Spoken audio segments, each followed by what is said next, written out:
Une vingtaine d'organisations de défense et de promotion des droits humains se sont retrouvées vendredi à Dakar. Objectif, protester contre les violations des droits humains en Gambie, notamment des exécutions arbitraires, la traque des journalistes, entre autres. On a des exemples de disparition avérées.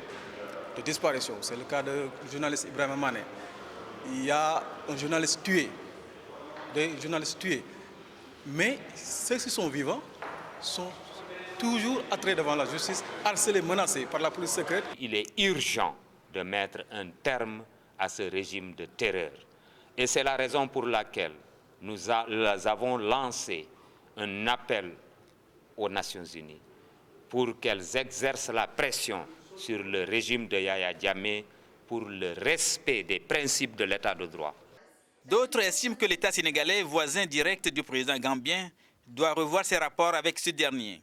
Yahya Jammeh est souvent soupçonné d'ingérence dans le conflit casamançais. Pour eux, les droits humains ne sauraient être sacrifiés sur l'autel de la diplomatie.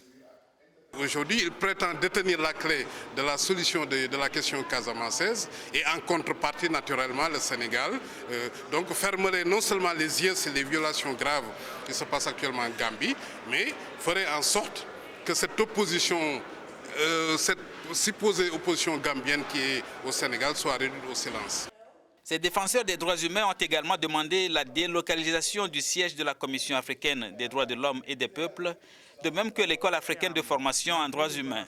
Ces deux structures continentales ont leur siège à Banjul, en Gambie.